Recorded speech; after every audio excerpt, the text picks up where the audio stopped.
విలువలేని దాని కొరకు విలువైన దాన్ని పోగొట్టుకోకు. విలువలేని దాని కొరకు విలువైన నీ జీవితాన్ని కోల్పోకు. అసలు ఈ భూమి మీద మానవ బ్రతుకులో విలువైంది ఏది? డబ్బు విలువైంది అందామా? బంగారం విలువైంది అందామా? కులగోత్రాలు విలువైనవి అందామా? ఆస్తిపాస్తులు విలువైనవి అందామా? అందచందాలు విలువైనవి అందామా? ప్రతి మనుషుని బ్రతుకులో ఏది విలువైందో ఏది విలువలేనిదో ఈ రెండిటికి తారతమ్యం ప్రతి వ్యక్తి తెలుసుకోవాలి. తెలుసుకుంటే అప్పుడు విలువైన దాన్ని మనిషి కోరుకోగలుగుతాడు. 2000 రూపాయల చూడండి, ఇప్పుడు 2000 రూపాయల కాగితాలు లేవనుకుంటా కదా, అందుకని ఆగా బ్రేక్ వేసుకున్నా. నాకు నేనే 500 రూపాయల కాగితం ఉంది. 500 రూపాయల కాగితాలు 500 అక్కడ పెట్టాం, చాక్లెట్లు పెట్టాం. పిల్లోడు ముందు వేస్తే ఏం కోరుకుంటాడు చెప్పండి? సూపర్, చాక్లెట్లు కోరుకుంటాడు కదా. ఎందుకు? 500 రూపాయల విలువ ఎంతో ఆ పిల్లోడికి తెలియదు. కొన్నిసార్లు మానవ జీవితంలో విలువలేని దాని కొరకు మనిషి విలువైన వాటిని కోల్పోతూ ఉంటాడు. ఎందుకు కోల్పోతాడై అంటే దీని విలువ ఇది అని మనుషునికి తెలియక. దాని గురించి అపోస్తులైన పౌలు గారు పత్రికలో మాట్లాడుతూ, సంఘమా, ఏవి రమ్యమైనవో, ఏవి ఖ్యాతి గలవో, ఏవి విలువైనవో, ఏవి మాన్యమైనవో, మాన్యము అంటే ఘనమైనవి అని, ఏవి మాన్యమైనవో, ఏవి మీకు గౌరవాన్ని తీసుకొస్తాయో గ్రహించి మాన్యమైన వాటిని మీరు చేపట్టండి, ఘనమైన వాటిని పరీక్షించి మీరు చేపట్టండి అని మాట్లాడతాడు. మానవ జీవితంలో అసలు అన్నిటికంటే అత్యంత విలువైంది ఏది? ఎన్నో ఉన్నాయి. ఓ పర్యాయం పంజాబ్ రాష్ట్రంలో మెకానికల్ ఇంజనీరింగ్ చదవటానికి ఒక యవనస్తుడు లండన్ దేశానికి వెళ్ళాడు. ఆ రోజుల్లో మెకానికల్ ఇంజనీరింగ్ చదవటానికి లండన్ దేశానికి వెళ్ళాడు అంటే గొప్ప కుటుంబం అందామా, మధ్యతరగతి కుటుంబం అందామా? డెఫినెట్గా బహు సంపన్న కుటుంబం. ఆయన చదువుకునే ఆ రోజుల్లో ఎవరో ఆయనకి బైబిల్ గిఫ్ట్గా ఇచ్చారు. బ్రదర్ ఒకసారి చదవండి అని. ఈయన సిక్కు మతస్థుడు. తన మత విశ్వాసాల విషయంలో చాలా నిష్టగా ఉంటాడు. అవును, మన భారతదేశమే మత విశ్వాసాలకు బహు నిష్ట కలిగింది.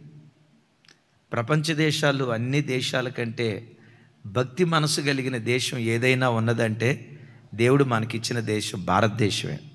నేను అనుకుంటా మనం ఈ దేశంలో పుట్టడాన్ని బట్టే మనకి భక్తి మనసు ఉందేమో అని అనిపిస్తుంది. అఫ్కోర్స్ దేశం మనకిచ్చింది అనే కంటే కూడా ఆ భక్తి మనసు దేవుడే మన గుండెల్లో పుట్టించాడు. ఆయనకు చప్పట్లు కొడుతూ స్తోత్రాలు చెప్దాం. సిక్కు మతస్థులు చాలా నిష్టగా ఉంటారు, చాలా నిష్ఠా గరిష్ఠులు. చూడండి, సిక్కు మతస్థుల తల, పురుషుల తల మీద ఏముంటుంది చెప్పండి? లోకంలో వేరే మతస్థులు తలకట్టుతో చిత్ర విచిత్రాలు చేస్తారేమో కానీ సిక్కు మతస్థులు చెయ్యరు. కొన్ని తలలు మీరు చూసి ఉంటారు, తల మీద పాము పడగొన్నట్టు, బల్లున్నట్టు, ఓసరి వెళ్ళున్నట్లు రకరకాల స్టైల్స్తో కటింగ్ చేస్తారు. ప్రపంచంలో యవనస్తులు అందరూ అట్లా చేస్తారేమో కానీ మ్యాక్సిమం సిక్కు మతస్థులు పొరపాటును చేయరు. అంత నిష్ఠాగరిష్ఠులు అని చెప్పడానికి చెప్తున్నాను. అలాంటి నిష్ఠాగరిష్ఠత కలిగిన కుటుంబంలో పుట్టిన ఆయనకి బైబిల్ గిఫ్ట్గా ఇస్తే ఏం చేశాడో తెలుసా? నిర్దాక్షిణంగా ముక్కలు ముక్కలుగా చింపి కళ్ళ ముందే అగ్గిపుల్ల వెలిగించి తగలబెట్టేశాడట. మేము సిక్కులం, మాకు మత గ్రంథాలు లేవా, మాకెందుకు ఇస్తారు ఇది?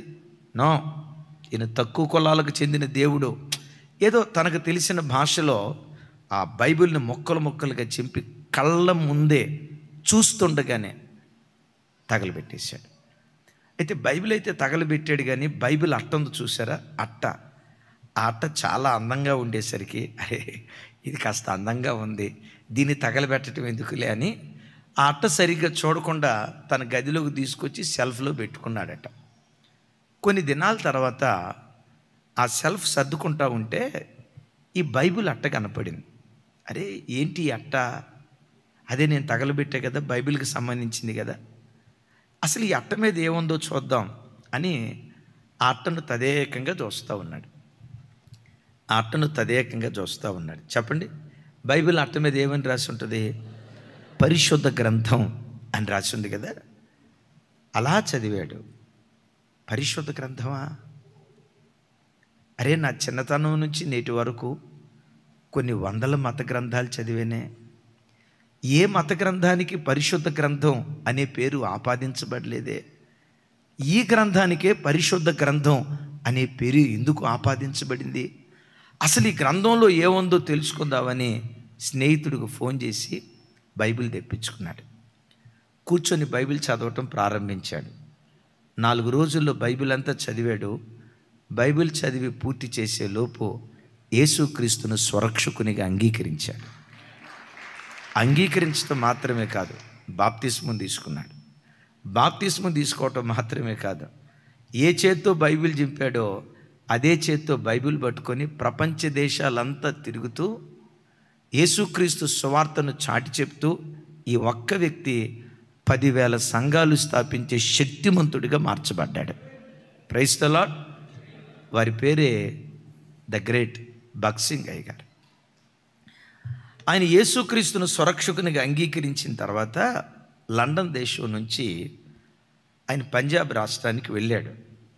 చేతులు బైబిల్ ఉండటం, ఈ వాతావరణం చూసి తల్లిదండ్రులు, కట్టుకున్న భార్య వాళ్ళందరూ అన్నారట, నువ్వు తెల్లోల డబ్బుకు అమ్ముడు పోయినోడివి, నువ్వు బ్రిటిష్ వాళ్ళు వేసే ఎంగిలి మెతుకులకు అలవాటు పడిన కుక్కవును.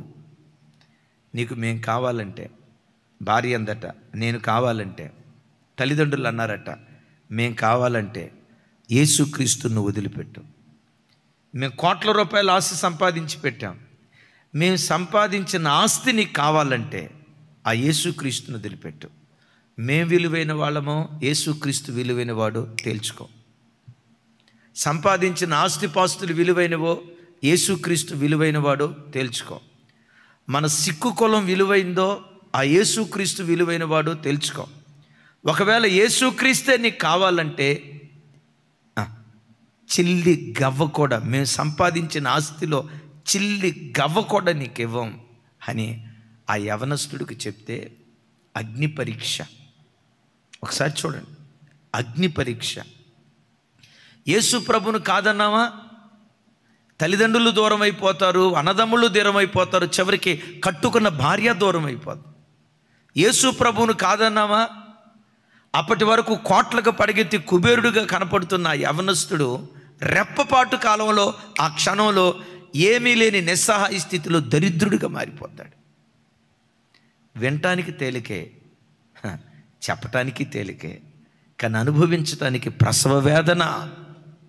డబ్బు కావాలా, దేవుడు కావాలా, ఏది నీ బ్రతుకులో విలువైంది అంటే ఆయన ఏమన్నాడు తెలుసా? నాకు డబ్బు కావాలి, అమ్మా నాన్న కావాలి, భార్య కావాలి, కానీ వీటన్నిటికంటే విలువైన వాడు యేసుక్రీస్తు ప్రభు ఒక్కడు మాత్రమే. భార్య విలువైందే, భార్య స్థానాన్ని నేను కించపరచను. అమ్మా నాన్న నన్ను కని పెంచారు, మీరు విలువైన వాళ్ళే, మీ విలువని నేను కించపరచను. నా తోబుట్టులు ఉన్నారు, అన్నదమ్ముళ్ళు అక్కచెల్లెలు ఉన్నారు, వీరు విలువైన వాళ్ళే. అయితే వీళ్ళందరికంటే నా బ్రతుకులో అత్యంత విలువైన వాడు యేసుక్రీస్తు. ఓహో, మాకంటే యేసుక్రీస్తు నీకు విలువైన వాడా? కోట్ల రూపాయల డబ్బు కంటే యేసుక్రీస్తు విలువైన వాడా? సరే, ఆ విలువైన యేసుక్రీస్తు దగ్గరికి వెళ్ళు, చిల్లి గవ్వ కూడా నీకు ఇవ్వను, ఇక మా కుటుంబానికి రావద్దు, మేము మీకు తల్లిదండ్రులు కాదని వెలివేస్తే ఆ దైవజనుడు వాక్యం పట్టుకొని ఇందాక చెప్పే కదా, ఒక్క వ్యక్తి 10,000 సంఘాలు స్థాపించాడు. అద్భుతం. ఒక ఇంటిని విడిచిపెడితే లక్షల ఇల్లు ఆ దైవ సేవకుడికి కానుకగా దేవుడు అనుగ్రహించాడు. ఒక తల్లిని, ఒక తండ్రిని, 2-3 అన్నదమ్ములను, అక్కచెల్లెలను విడిచిపెడితే లక్షల కొలది అన్నదమ్ములను, అక్కచెల్లెలను ఆ దైవ సేవకుడికి దేవుడు వరంగా ప్రసాదించాడు. నేనంట, తల్లిదండ్రులు ఇచ్చిన ఆస్తి కంటే అంతకంటే విలువైన ఆత్మలను పరలోక రాజ్యం కొరకు సంపాదించే ఒక ధృవతారగా ఆ దైవజనుడు వెలిగాడు. Praise the lord. నేను చిక్కడపల్లిలో ఉద్యోగం చేసే రోజుల్లో ఆ దైవజనుని చూడటానికి 2-3 పర్యాయాలు వెళ్ళాను. భగత్సింగ్ గారు మంచంలో కుర్చీ మీద ఇలాగే కూర్చొని ఆయనకి ఆ మెమరీ పూర్తిగా లాస్ అయింది. ఇక ఇట్లాగే తలకాయ పెట్టి ఆ దైవజనుని చూశా. ప్రభుత్వం అయితే ఎప్పుడైనా చూపిస్తా ఫోటో. ఆ దైవజనుడు చనిపోయినప్పుడు మెటాడోర్ వ్యాన్లో ఆయన దేహాన్ని పెట్టి నారాయణగూడ సెమిటరీలో భూస్థాపన చేయడానికి వెళ్ళేటప్పుడు దాన్ని డ్రైవ్ చేయలా, తాడుగట్టి లాక్కుంటూ వెళ్ళారు. దేవుని కృప, ఆ దైవ సేవకుని సమాధి కార్యక్రమంలో నేను పాల్గొనడానికి, దేవుని కృప నేను లాగటానికి ఈ అల్పుడుకు దేవుడు ఆ గొప్ప కృప ఇచ్చాడు. సరిగ్గా అప్పుడే నారాయణగూడ ఫ్లైఓవర్ మీద జేమ్స్ గారని ఫోటోలు తీసే ఒక ఆయన ఉన్నాడు. ఎక్కడ చూశాడో ఏమో మొత్తానికి ఫోటో కొట్టాడు, నాకు ఫోటో ఇచ్చాడు. భద్రంగా దాచిపెట్టుకున్నాను. లక్షల కొలది ప్రజలకు తండ్రిగా ఆయన ఎందుకు మారాడో తెలుసా? విలువైన దాని కొరకు విలువ లేని వాటిని పోగొట్టుకోవటానికి ఇష్టపడ్డాడు. ఆమేన్. అలాగని తల్లిదండ్రులు విలువ లేని వాళ్ళని కాదు. ప్రభుతో పోలిస్తే దైవజనమా, ఈ సృష్టి అంతటిలో దేవుని కంటే విలువైనది, దేవుని కంటే శ్రేష్టమైనది, ఆత్మీయత కంటే విలువైనది ప్రపంచంలో ఏది లేదు. ప్రపంచంలో ఏ సంపద అయినా నీ దేవుని ఎదుట బలాదూరే. ఆమెన్ చెప్దాం, ఆమెన్. గట్టిగా చెప్దాం, ఆమెన్. దేవుని అంటాడు కదా, ఇశ్రాయేలు నీ భాగ్యము ఎంత గొప్పది. చెప్పండి చెప్పండి చెప్పండి. ఏంటి అలా భాగ్యం? హైటెక్ సిటీలో 7 అంతస్తుల భవంతి కట్టారా? కడితే హైదరాబాద్ వస్తుంది, జాగ్రత్త. లేకపోతే మియాపూర్లో కట్టారా? ఏంటి నీ భాగ్యం? ఆ కోట్ల సిరి సంపద ఏంటి నీ భాగ్యం? దేవుడైన యెహోవాను దేవునిగా కలిగి ఉండటమే ఇశ్రాయేలీయులకు దేవుడిచ్చిన భాగ్యం. దైవజనమా, దేవుని కొరకు, భక్తి జీవితం కొరకు, ఆత్మీయత కొరకు దేన్నైనా కోల్పోవటానికి నువ్వు ఇష్టపడు. ఎందుకంటే దీనికి మించి విలువైనది ఏది లోకంలో లేదు. నేనంట విలువైన దాని కొరకు విలువలేని వాటిని కోల్పోదాం. మరి విశేషంగా విలువలేని వాటి కొరకు విలువైన దాన్ని మనం కోల్పోకుండా ఉందుముగాక. బైబిల్లో కొంతమంది విలువైన వాటిని విలువలేని వాటి కొరకు కోల్పోయారు. జ్యేష్ఠత్వం గొప్పదా కాదా? జ్యేష్ఠత్వం గొప్పదా కాదా? తండ్రి తర్వాత రాజు ఆయనే, తండ్రి తర్వాత యాజకుడు ఆయనే. సంపాదించిన ఆస్తిలో 2/3 భాగం జ్యేష్ఠుడిదే, అవునా కాదా? తండ్రి 3 ఎకరాలు సంపాదించాడు, 2 కొడుకులు. చిన్న కొడుకు ఎకరం ఇస్తాడు, పెద్ద కొడుక్కి అబ్బా ఏమినెదురన్నా ఆ ఛాన్సీ కాలంలో ఉంటే బాగుండంటారేమో. చిన్నోడు ఏం చేస్తాడో తెలుసా? బండరాయి తీసి దాని తలకాయ మీద వేస్తాడు. ఈ కాలంలో అందరికీ సమానం. కానీ ఆ రోజుల్లో జ్యేష్ఠుడికి ఉండే అనుభవం ఏంటో తెలుసా? 2 పాళ్ళ ఆశీర్వాదం. తానే రాజు, చెప్పాలి, తానే రాజు, తానే యాజకుడు. 2 పాళ్ళ ఆశీర్వాదం తానే అనుభవిస్తాడు. అలాంటి జ్యేష్ఠుడిగా పుట్టించాడు ఒక వ్యక్తిని. అంత విలువైన ఆధిక్యత ఆ వ్యక్తికి ఇస్తే జ్యేష్ఠత్వాన్ని ఎక్కడ అమ్ముకున్నాడో తెలుసా? చిక్కుడుగాయల కూర కాడ. కొన్నిసార్లు అనిపిస్తే అట్టట్టా చేశాడు రా. అదే ఏశావు స్థానంలో నేనుంటేనా ఎరగదీయకపోదునా? నేను అంటాను, అక్కడున్న ఈ జనమన్నా చేసేది అదే బ్యాచ్. మీకు తెలుసా, చాలా చర్చెస్లో గంజి కాడ కొట్లాడుకుంటారండి. మీకు తెలియదో? ఆదివారం మధ్యాహ్నం గంజి పోస్తే ఆకలితో వచ్చారని, లేదు సాంబార్ అన్నం పెడితే, ఒక ముద్ద అన్నం పెడితే ముద్ద అన్నం కాడ మాంసం ముక్కల కాడ గొడవపడి సంఘం 3 ముక్కలైందట. ఈ బ్యాచ్ అంతా ఏశావు బ్యాచ్. ఎక్కడైనా ఎలాంటి సంఘటనలు చూసిన వాళ్ళు, విన్నవాళ్ళు ఉంటే చేతులు పైకెత్తండి. ఎక్కడమ్మా? మీ ఊర్లో జరిగిందా? వీళ్ళంతా ఎవరో చెప్పమంటారా? విలువలేని దాని కొరకు విలువైన దాన్ని తాకట్టు పెట్టేవాళ్ళు. ఎందుకు ఏశావు అలా చేశాడు? విలువలేని దాని కొరకు విలువైన తన జ్యేష్ఠత్వాన్ని ఎలా తాను కోల్పోయాడు. చూడండి ఆ మాటలు. ఆదికాండం 25వ అధ్యాయం. అందరూ చూడండి. ఆదికాండం 25వ అధ్యాయం 27వ వచనం నుంచి కొన్ని మాటలు, అవసరమైన మాటలు నేను మీతో జ్ఞాపకం చేస్తాను. ఎందుకు తాను అలా కోల్పోయాడు? 27వ వచనం నేను చదువుతాను. ఆ చిన్నవారు ఎదిగినప్పుడు ఏశావు వేటాడుట యందు నేర్పరి అయి అరణ్యవాసిగా ఉండెను. యాకోబు సాధువై గుడారములలో నివసించుచుండెను. 29వ వచనం. ఒకనాడు యాకోబు కలగూర వంటకము వండుకొనుచుండగా ఏశావు అలిసినవాడై పొలములో నుండి వచ్చి, నేను అలిసి ఉన్నాను, ఎర్ర ఎర్రగా ఉన్న దానిలో కొంచెం దయచేసి నాకు పెట్టుమని అడిగాను. అందుచేత అతనికి ఎదోము అనబడెను. అతని పేరు ఎదోము అనబడెను. రైట్. 31వ వచనం. అందుకు యాకోబు, నీ జ్యేష్ఠత్వము నేడు నాకిమ్మని అడగగా ఏశావు, నేను చావబోవుచున్నాను కదా,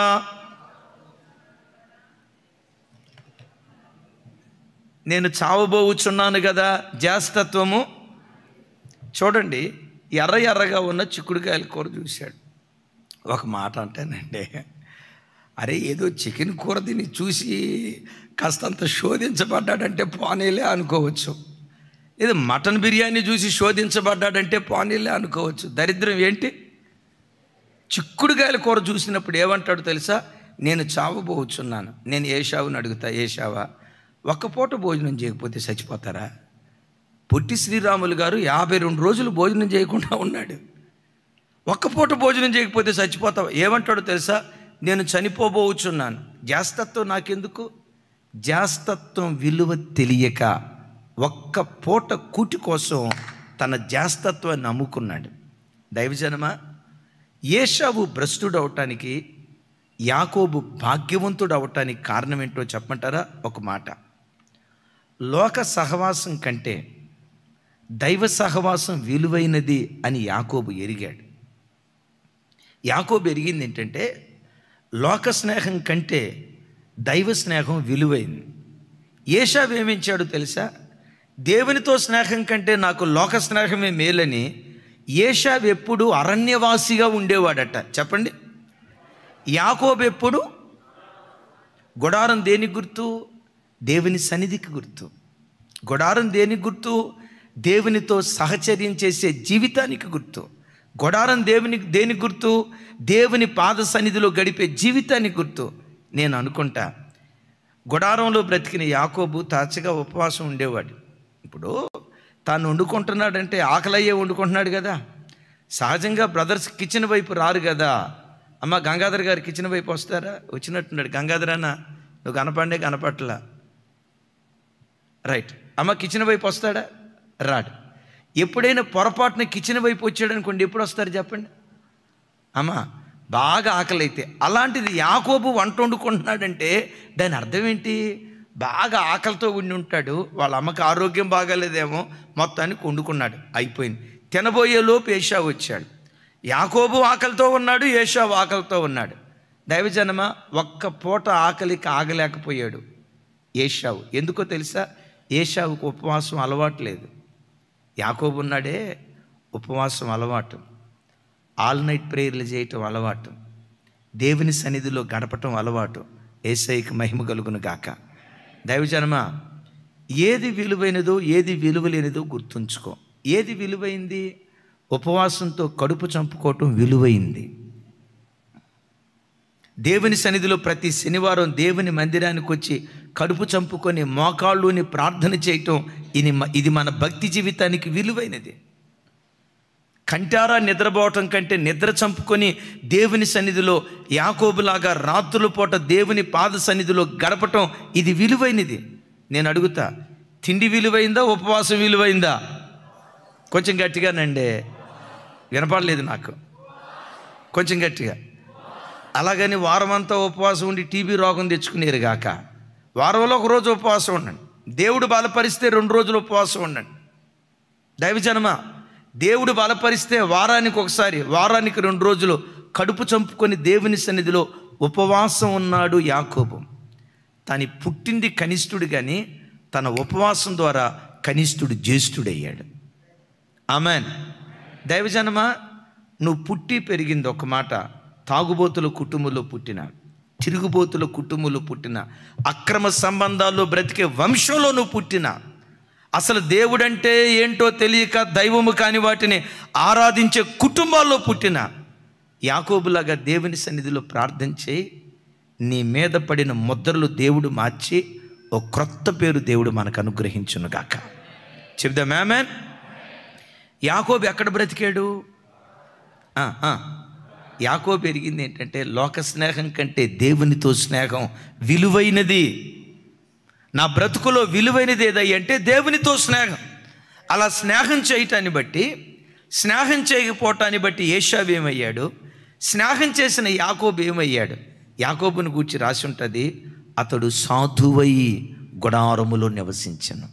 ప్రైజ్ ద లార్డ్. కొంచెం పెద్దగా చెప్దాం, ప్రైజ్ ద లార్డ్. యాకోబు ఏమయ్యాడు? నేనంట ఈ సృష్టిలో సాధువు ఎవరు? ఈ ప్రపంచం అంతట్లో అసలు సెస్సలు ఒరిజినల్ నంబర్ 1 సాధువు మనం ఆరాధించే యేసుక్రీస్తు ప్రభువారు. సాధువు అంటంతో మనకు ఒక ఫీలింగ్ ఉంటుంది. ఏంటో తెలుసా? గడ్డం పెంచుకొని జుట్టు పెంచుకొని, ఏమండి అది ఓ రంగు బట్టలు వేసుకొని నీ భక్తికి మెచ్చి తిని అనేవాడు సాధువు. నేనంట ఇవన్నీ డూప్లికేట్ సాధువులు. ఈ సృష్టిలో అసలు సెస్సలు ఒరిజినల్ సాధువు ఆయనే అంటాడు, నేను సాత్వికుడను. మాట్లాడాలి.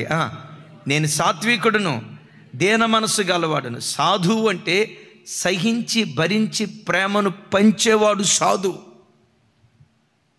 కీడు చేసిన వాడికి కూడా మేలు చేసేవాడు సాధువు. అపకారం చేసిన వాడికి కూడా ఉపకారం చేసిన వాడు సాధువు. శిలువ మ్రాను మీద యేసయ్య శరీరాన్ని నాగటి సార్లుగా దున్నిన ఆ వ్యక్తులను చూసి పరలోకపు తండ్రి ఇప్పుడే మిమ్మల్ని శపించునుగాక. ఒక్కళ్ళు కూడా ఆమె నల్లా అనరు, మీరు నాశనం అయిపోదురు కాక అని అన్నారా ప్రభు? ఏమన్నారు ఆయన? తండ్రి వీరేమి చేయుచున్నారు, వీరు ఎరుగరు కనుక వీరిని క్షమించండి. ఎందుకో తెలుసా? ఆయన నంబర్ 1 సాధువు.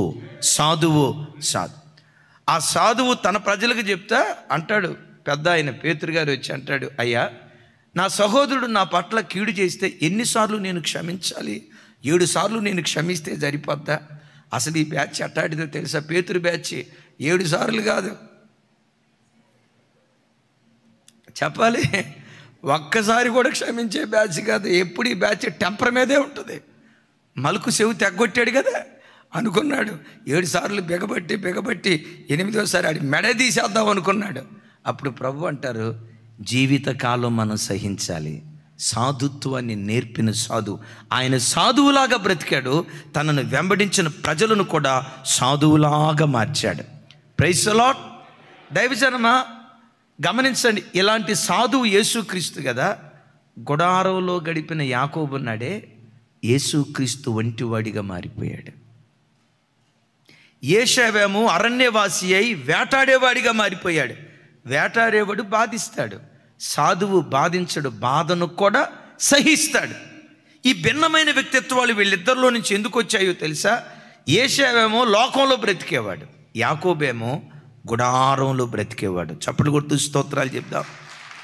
దైవజన్మ నా వైపు చూడండి. ఎప్పుడు నీ బ్రతుకులో సెల్ ఫోన్తో సహవాసం చేయటం కంటే, టీవీ మీడియాతో స్నేహం చేయటం కంటే, లోకపు మనుషులతో ముచ్చట్లాడేదానికంటే ప్రతి క్షణం దేవునితో సహవాసం కొరకు ఆరాటపడు.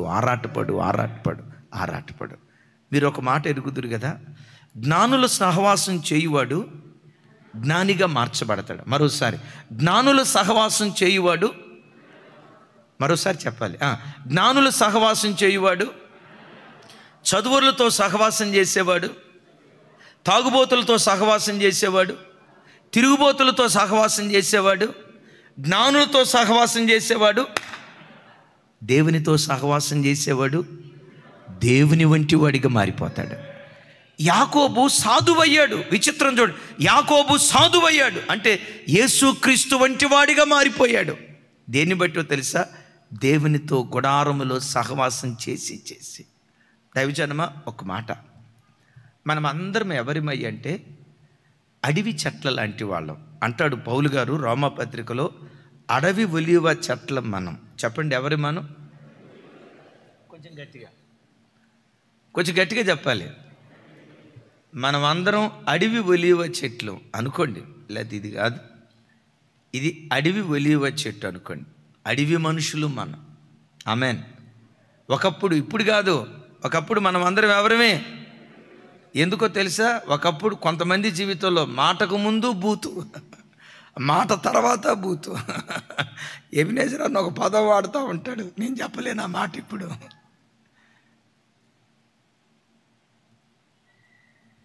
మాటకు ముందు బూతు, మాట తర్వాత బూతు. అడవి మనుషులు. తల్లిని ఎట్లా గౌరవించాలో, తండ్రిని ఎట్లా ప్రేమించాలో, తోబుట్టువులతో ఎలా ఉండాలో గమనించండి. విలువ, జాస్తత్వపు విలువ తెలియని ఏశావు లాంటి అడవి లాంటి మనుషులం. ఎస్, అడవి మనుషులం. వావి వరసలు మనకు తెలియవు, క్రమమేదో అక్రమమేదో మనకు తెలియదు. అడవి మనుషులం. దేవుడు ఏం చేశాడో తెలుసా? మనం అడవి మనుషులం. మనం ఆరాధించే యేసుక్రీస్తు, మరలా చూడండి, మనం అడవి ఒలీవ చెట్ల వంటి వారం. మనం ఆరాధించే యేసుక్రీస్తు సారవంతమైన ఒలీవ చెట్టు. ఆయన గట్టిగా చెప్పాలి, ఆయన ఎవరు? సారవంతమైన ఒలీవ చెట్టు. దేవుడు ఏం చేశాడో తెలుసా? సారవంతమైన ఒలీవ చెట్లలో ఉన్న ఒక కొమ్మ, ఇశ్రాయేలు కొమ్మను విరిచి, ఇది ఎరగట్ల, విరిగిపోయింది. అడవి ఒలీవ చెట్ల వంటి మల్లను, అడవి ఒలీవ చెట్ల లాంటి కొమ్మ లాంటి మల్లను విరిచి, ఆ దేవుడు ఏం చేశారో తెలుసా? సారవంతమైన ఒలీవ చెట్టుగా పిలువబడుతున్న యేసయ్యతో మల్లను అంటు కట్టాడు. ఇట్లా అంటు కట్టడాన్ని బట్టి ఏం జరిగిందో తెలుసా?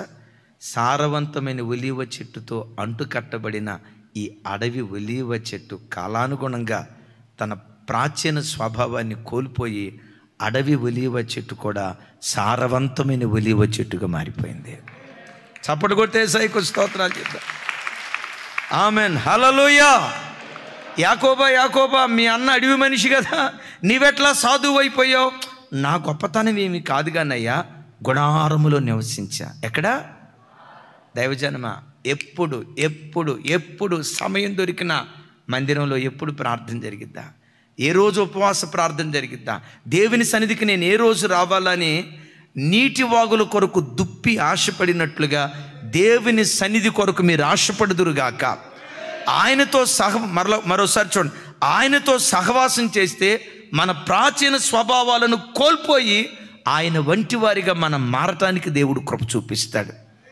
అద్భుతం. నిన్న బుధవారం ప్రత్యేకమైన ప్రార్థన కూటం జరిగింది కదా. నెల్లూరు నుంచి ఒక కుటుంబం వచ్చింది. వాళ్ళ కొడుకు, తల్లి, వాళ్ళ బ్రదర్ నెల్సన్ గారని కడపలో ఉంటారు. మన లైవ్ రెగ్యులర్గా చూస్తారు. ఆ తల్లి నా దగ్గరకు వచ్చి చెప్పిన మాట ఏంటో తెలుసా? అయ్యా, మంగళవారం ఎప్పుడవుతుందా? మంగళవారం కోసం ఎదురు చూస్తామయ్యా. బుధవారం ఎప్పుడు వస్తుందా? బుధవారం కోసం ఎదురు చూస్తామయ్యా. శనివారం ఎప్పుడు వస్తుందా? శనివారం కొరకు ఎదురు చూస్తామయ్యా అయ్యా. అమ్మ, మంగళవారం కొరకు ఎదురు చూడటం ఏంటి? బుధవారం కోసం, శనివారం కోసం ఎదురు చూడటం ఏంటంటే, ఆ తల్లి నవ్వుతా ఏముందో తెలుసా?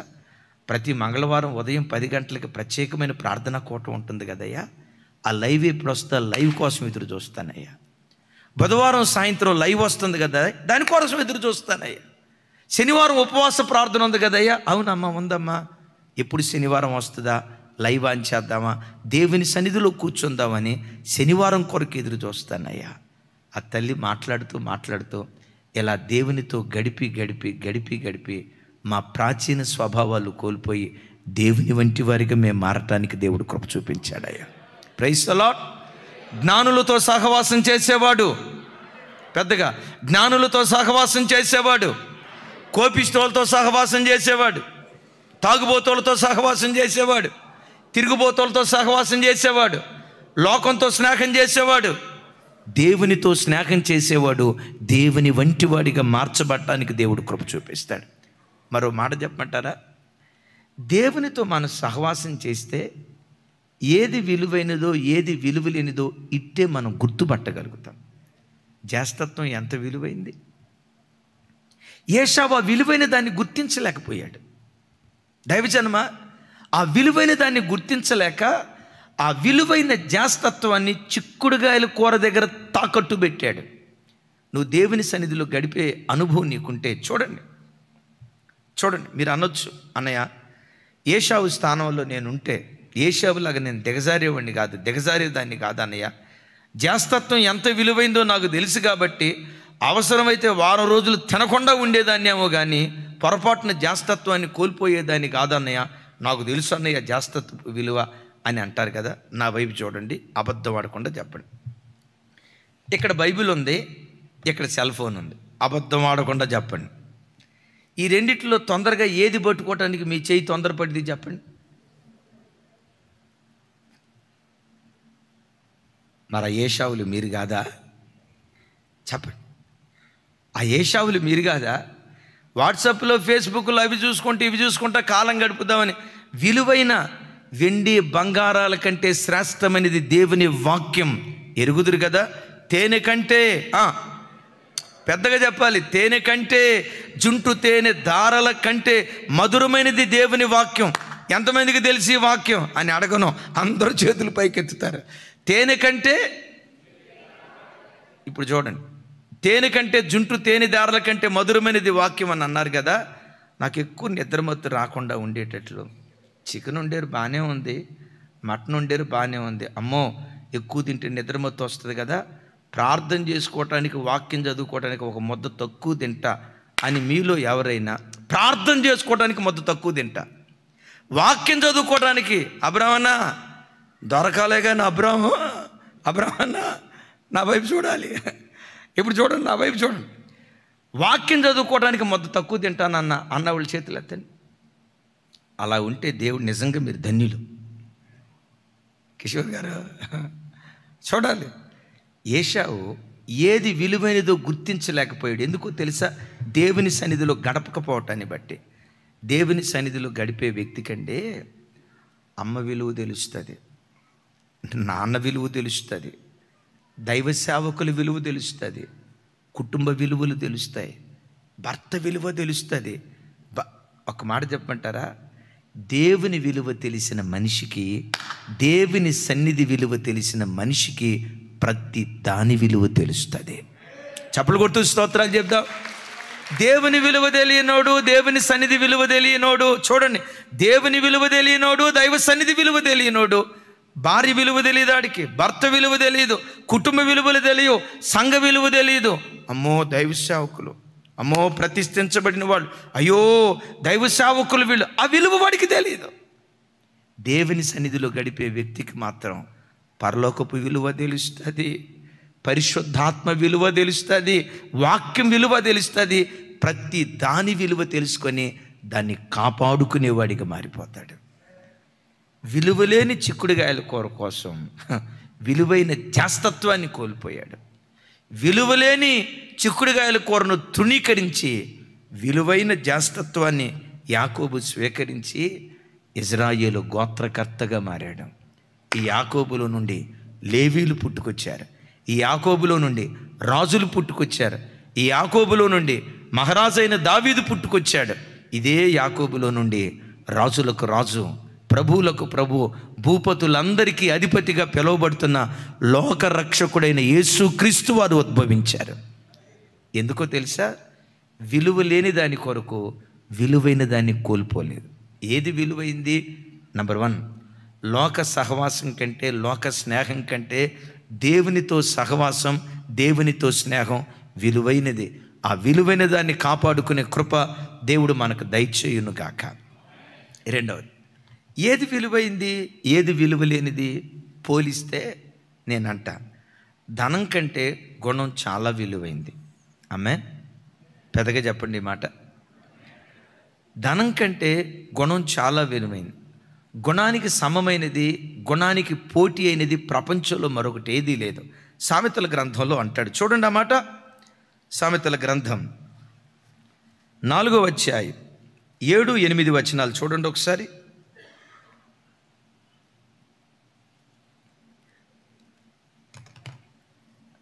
నాతో కలిసి చెప్పండి. నీ సంపాదన అంతయు ఇచ్చి బుద్ధిని సంపాదించుకొనుము. 8వ వచనం, దాన్ని గొప్ప చేసిన ఎడల అది నిన్ను హెచ్చించును, దాన్ని కౌగిలించుకుని ఎడల అది నీకు ఘనత తెచ్చును. దేన్ని హెచ్చించాలట? చెప్పాలి, దేన్ని హెచ్చించాలట? దేన్ని కౌగిలించుకోవాలట, దేన్ని హత్తుకోవాలట. చూడండి రాయబడిన మాట, నీ సంపాదన అంతా ఇచ్చి, నా వైపు చూడాలి, నీ సంపాదన అంతయు ఇచ్చి ఏమి సంపాదించుకోమంటాడు? మిమ్మల్ని అడుగుతా, బుద్ధి గొప్పదా ధనం గొప్పదా? ఒక మాట, మనం ప్రార్థన చేసేటప్పుడు మోకరించేటప్పుడు అబద్ధం ఆడకుండా ఆలోచించండి. మోకరించేటప్పుడు నాకు డబ్బు ఇవ్వు ప్రభువా, నాకు ఆస్తి ఇవ్వు ప్రభువా, నాకు అంతస్తు ఇవ్వు ప్రభువా, చక్కటి ఉద్యోగం ఇవ్వు ప్రభువా, నా పిల్లలకు ఆస్తి ఇవ్వు ప్రభువా, నా పిల్లలకు ఆ ఉద్యోగం ఇవ్వు ప్రభువా అని ఎక్కువ ప్రార్థన చేస్తామా? నా పిల్లలు మంచి బుద్ధి కలిగిన వారిగా మారాలయ్యా, సుబుద్ధి కలిగిన వారిగా మారాలయ్యా, దానియేలులాగా అతి శ్రేష్టమైన బుద్ధి కలిగిన వారిగా నా పిల్లలు మారాలయ్యా అని బుద్ధి కొరకు ఎక్కువ ప్రార్థన చేస్తామా? ధనం కొరకు ఎక్కువ ప్రార్థన చేస్తామా? గుణం కొరకు ప్రార్థన చేస్తాం? ఎక్కువ నేను అనే మాట, దేని కొరకు ఎక్కువ చేస్తాం? దైవజనమా, గుణం ముందు ధనం, సంపద, ఆస్తిపాస్తులు ఆఫ్టర్ ఆల్. బుద్ధి సరైంది కాకపోవటాన్ని బట్టి, గుణం సరైంది కాకపోవటాన్ని బట్టి విలువైన దాని ఎదుట విలువలేని దాన్ని, ఎస్ చూడండి, బుద్ధి సరైనది కాకపోవటాన్ని బట్టి తన బ్రతుకులో సర్వాన్ని కోల్పోయిన ఒక వ్యక్తి ఉన్నాడు. ఆయన పేరు అమ్నోను. అమ్నోను ఎవరు? దావీదు యొక్క జ్యేష్ఠ కుమారుడు. చెప్పండి, పెద్దగా చెప్పాలి. ఎవరు? అమ్నోను దావీదు యొక్క జ్యేష్ఠ కుమారుడు. జ్యేష్ఠ కుమారుడు అంటే దావీదు రాజు. దావీదు తర్వాత వెరీ నెక్స్ట్ రాజు అవటానికి అవకాశం ఎవరికి ఉంటుంది? అనుమానమే లేదు, అమ్నోనుదే ఉంటుంది. మరి అవునో కాదో నాకు తెలియదు. కొంతమంది అంటారు తండ్రికేమో పెద్ద కొడుకు అంటే మహా ఇష్టం అంట, తల్లికేమో చిన్న కొడుకు అంటే చాలా ఇష్టం అంట. అవునో కాదో తెలియదు నాకు. అమ్మ లావణ్య, నీకు చిన్నోడు అంటేనే ఇష్టమా? పెద్దోడికి చెప్తా, వాడు వచ్చి కొట్టేస్తాడు నిన్ను. ప్రతి తల్లికి ఇద్దరు ఇష్టమే, ఒకళ్ళు ఎక్కువ తక్కువనేం లేదు. కాకపోతే బైబిల్ని చూపించి కొంతమంది ఏశావు ఇస్సాకు బాగా ఇష్టపడ్డాడు, రెబెక్కా ఏమో కొంతమంది అంటారు. మరి నిజమో కాదో నాకు తెలియదు. దైవజనమా, దావీదుకు పుట్టిన జ్యేష్ఠ కుమారుడు అమ్నోను. ఆ తర్వాత రాజు అవ్వాల్సింది ఎవరో తెలుసా? అమ్నోనే. దావీదు బ్రతుకు లాంటిది కాదు అమ్నోను బ్రతుకు. దావీదు ఉన్నాడే కష్టాల్లో నుంచి పుట్టుకొచ్చాడు. అమ్నోను ఉన్నాడే సిల్వర్ స్పూన్ ఫీడింగ్, పుట్టుకతోనే రాజకుటుంబంలో పుట్టాడు. దావీదు అనుభవించిన కష్టాలు, దావీదు అనుభవించిన శ్రమలు అమ్నోనుకు లేవు. నేనంట, తండ్రి రాజు అయితే ఆ తండ్రి కడుపున పుట్టిన అమ్నోను శిఖరాల మీదకి వెళ్ళిపోవాలి. ఏమైపోయిందో తెలుసా? రాళ్లతో కొట్టబడి చంపబడ్డాడు. చివరికి సమాధి చేయబడ్డాడో లేదో కూడా నేటికి ఆనవాళ్ళు లేదు. ఎంత దారుణంగా ఎందుకు దిగజారాడో తెలుసా? ఒకానొక సందర్భంలో తన మారు తల్లి అంటే తన సొంత చెల్లి తామారు మీద కన్నేసి దైవజనమ ఆ తల్లిని పాడు చేశాడు. నేనంట, నీ బుద్ధి గడ్డి తింటే, లైవ్ చూస్తున్న జనమ, నీ బుద్ధి గడ్డి తింటే వావి వరసలు మర్చిపోతావు. ఇది తల్లి చెల్లె ఇంకిత జ్ఞానాన్ని కోల్పోతావు. జీవితంలో నువ్వేం కోల్పోతున్నావో, బ్రతుకులో ఏవి నష్టపోతున్నావో, నువ్వు కోల్పోతున్నదని సాతాను గ్రహించలేక అమ్నోను కాముకత్వం ఎదుట సింహాసనాన్ని తాకట్టు పెట్టాడు. అపవిత్రమైన కోరికల దగ్గర దేవుడిచ్చిన జ్యేష్ఠత్వాన్ని తాకట్టు పెట్టాడు. ఈరోజు వాక్యం వింటున్న దేవుని బిడ్డ, దేవుడు నీకు ఇచ్చిన ఆత్మీయతను సెల్ ఫోన్లో బూతు బొమ్మల దగ్గర నువ్వు తాకట్టు పెడుతున్నావేమో జాగ్రత్త. దేవుడు నీకు ఇచ్చిన ఆశీర్వాదాన్ని అక్రమ సంబంధాల్లో తాకట్టు పెడుతున్నావేమో జాగ్రత్త. వావి వరసలు మరిచి తల్లెవరో చెల్లెవరో తెలియక ఒక పశువులాగా అమ్నోనులాగా నువ్వు ప్రవర్తిస్తున్నావేమో జాగ్రత్త. అమ్నోనా, దేవుడు నీకు ఇచ్చిన భాగ్యం ఎలాంటిదో తెలుసా? నువ్వు జ్యేష్ఠుడవయ్యా. యేసుక్రీస్తు వంశావళిలో నువ్వు చేర్చబడాల్సిన వాడివయ్యా. సొలొమోను పేరు కాదు రావాల్సింది, అమ్నోనా దావీదు తర్వాత నీ పేరు రావాలి. ఇంత గొప్ప ఔన్నత్యాన్ని అల్పకాలపు సుఖభోగాల దగ్గర తాకట్టు పెట్టాడు అమ్నోను. తమ్ముడు, ఈ వాక్యం వింటున్న చెల్లి, నీ జీవితంలో కూడా అల్పకాలపు సుఖభోగాల దగ్గర, దేవుడు నీకు ఇచ్చిన ఆత్మీయతను తాకట్టు పెడుతున్నావేమో. 5 నిమిషం 10 ఈ సుఖం కోరు, ఈ సౌఖ్యం కోసం దేవుడిచ్చిన విలువైన ఆత్మీయతను తాకట్టు పెడుతున్నావేమో. అమ్నోను జీవితం రాళ్లతో కొట్టబడి చంపబడి శాపగ్రస్తమైన మరణాన్ని పొందుకోవటానికి కారణం ఏంటో తెలుసా? విలువైన దానిని తను కోల్పోయి విలువలేని దాని దగ్గర తన ఆత్మీయతను తాకట్టు పెట్టినట్లుగా లేఖనాల్లో చూస్తున్నాం. నేను ఒక మాట అంటా, అలాగని దావీదు గారిని నేను నిందించలేను, కానీ దావీదు తన కొడుకు సింహాసనాన్ని రెడీ చేశాడు, కానీ ఆ సింహాసనాన్ని స్వాధీనపరుచుకోవటానికి కావలసిన గుణాన్ని తన బిడ్డకు తాను నేర్పలేకపోయాడు. అమ్మా, అయ్యా, నా వైపు చూడండి. నీ పిల్లలకు నేను ఆస్తి సంపాదించి పెట్టాలి, సంపాదించి పెట్టు. మంచి ఎడ్యుకేషన్ ఇవ్వాలి, ఇవ్వు. మంచి స్కూల్లో జాయిన్ చేయాలి, జాయిన్ చేయి. మంచి చదువు నేర్పాలి, నేర్పు. అయితే ఒకటి గమనించు, చదువు కంటే సంస్కారం చాలా విలువైంది. చదువు కంటే సంస్కారం విలువైంది. చాలాసార్లు చెప్తా కదా, బడి చదువు నేర్పుతుంది, తల్లి ఒడి సంస్కారం నేర్పుతుంది, సంస్కారం నేర్పుతుంది. పిల్లలను దగ్గర కూర్చోబెట్టుకొని, అమ్మా, ప్రతి క్షణం సుబుద్ధి నేర్పండి, గుణాన్ని నేర్పండి, సంస్కారాన్ని నేర్పండి, జీవితపు విలువలు నేర్పండి. పవిత్రత ఏంటో, నీతి ఏంటో, భక్తి ఏంటో, నీతిగా బ్రతికే జీవితంలో ఉన్న ఆశీర్వాదం ఏంటో చదువు కంటే ప్రతి తల్లి ఒడి తన పిల్లలకు సంస్కారాన్ని నేర్పేదై ఉండునుగాక. చాలా చోట్ల ఏం జరిగిందో తెలుసా? దావీదులాగా తల్లిదండ్రులు రెక్కల మొక్కలు చేసుకొని కష్టపడి పైకి వస్తారు. వాళ్ళు చెప్తారు, ఒరేయ్, నాకులాగా చదివించే తండ్రి నాకుంటే, నాకులాగా చదివించే తండ్రి నాకుంటే ఈరోజు నేను చదివిస్తున్నా కదా, నీకున్న అవకాశాలు నాకుంటే ఈరోజు ఏ స్థితిలో ఉండేవాడినో రా. అయినా రెక్కల మొక్కలు చేసుకొని దేవుని కృపను బట్టి ఈ స్థితికి వచ్చారా? నువ్వు చదువుతానంటే, నువ్వు కష్టపడతానంటే, నా చెమట బొట్టు, నా రక్తమమ్మైన నేను చదివిస్తా, అంత అవసరం లేదురా, చదువుకోరా అంటే. చూడండి, తల్లిదండ్రులు ఏమో రెక్కల మొక్కలు చేసుకొని మంచి స్థాయికి వస్తే, ఆ మంచి స్థాయిలో పుట్టిన పిల్లలు మాత్రం కొంతమంది పనికి మాలినోళ్ళు అయిపోతారు. ప్రయోజకులు కాట్లా, నిష్ప్రయోజకులు అవుతున్నారు. గమనించండి, ఎంతోమంది తల్లిదండ్రుల మానని వ్యాధనిది. అందుకని నేను అంట, చదువు కంటే సంస్కారం పిల్లలకు మనం నేర్పుదుముగాక. చప్పలు కొడుతూ దేవునికి స్తోత్రాలు చెప్దాం. వాక్యం ఏమంటుంది? నీ సంపాదన అంతా ఇచ్చి, నీ సంపాదన అంతా ఇచ్చి బుద్ధిని సంపాదించుకో అంటాడు. దాన్ని నువ్వు హెచ్చించిన యొడల అది నిన్ను గణపరుస్తుంది. దాన్ని కౌగిలించుకున్న యొడల, దేన్ని కౌగిలించుకోవాలంటాడు? కొంచెం గట్టిగానండి. ఏం కౌగిలించుకోవాలంటాడు? అరే, దాన్ని ఏం చేయాలంట? కౌగిలించుకుని యొడల అది నీకు ఘనత తెచ్చును. ఒక మాట, అమ్నోను ఎదగటానికి అన్ని అవకాశాలున్నా అదో పాతాళానికి వెళ్ళాడు. ఏమి లేక, ఎదగటానికి ఏ అవకాశం లేదు దానియేలుకి. దేశం కాని దేశంలో చెరపట్టబడిన బానిస పిల్లోడిగా వెళ్ళాడు. చెరపట్టబడిన బానిస పిల్లోడిగా వెళ్ళిన దానియేలు జీవితం ఏమైందో చూడండి. దానియేలు గ్రంథం 6వ అధ్యాయం 3వ వచనం. 6వ అధ్యాయం 3వ వచనం దానియేలు గ్రంథం. ఈ దానియేలు అతి శ్రేష్టమైన బుద్ధి గలవాడై ప్రధానులలోనూ అధిపతులలోనూ ప్రఖ్యాతి నొందెను గనుక రాజ్యమంతటి మీద అతనిని నియమించవలెనని రాజు ఉద్దేశించెను. మరోసారి నాతో కలిసి చెప్పండి.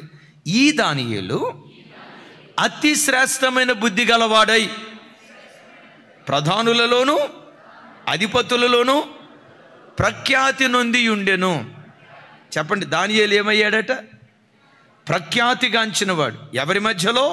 ప్రధానుల మధ్యలో, అధిపతుల మధ్యలో. ఎందుకు ప్రఖ్యాతి నొందిన వాడిగా మిగిలిపోయాడో తెలుసా? ఈ దానియేలు అతి శ్రేష్టమైన బుద్ధి కలిగిన వాడు గనుక. దైవజనమా చూడండి, నీ శక్తి సామర్థ్యాలు నేను ఉన్నత స్థాయికి తీసుకెళ్తాయేమో, కానీ ఆ స్థానంలో నిన్ను నిలవబెట్టేది మాత్రం నీ బుద్ధే. గుండెల్లో రాసుకోండి మాట. నా తెలివితేటలు, నా శక్తి సామర్థ్యాలు నన్ను ఒక మంచి స్థాయికి తీసుకురావచ్చు, కానీ ఆ స్థానంలో నిలవబెట్టేది మాత్రం బుద్ధే.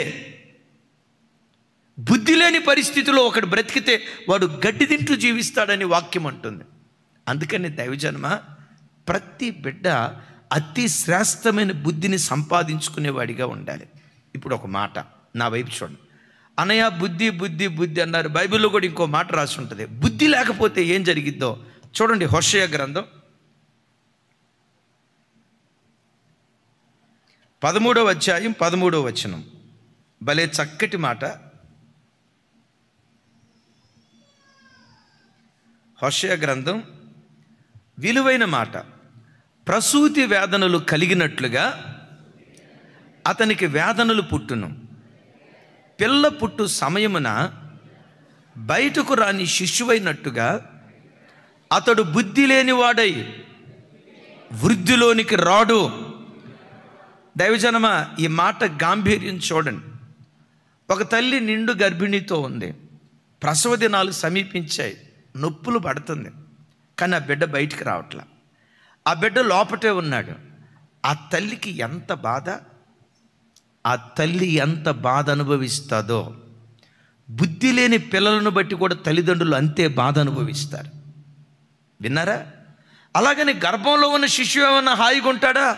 ఆ తల్లి పురిటి నొప్పులు అనుభవిస్తూ ఉంటే గర్భంలో ఉన్న శిశువు కూడా అల్లాడిపోతాడు. కొన్నిసార్లు అంటారు కదా, ఇక తల్లో బిడ్డో ఇద్దరిలో ఎవరో ఒకళ్ళు బ్రతుకుతారు. కొన్ని సందర్భాల్లో ఇద్దరు చనిపోయిన ప్రమాదం ఉంటుంది.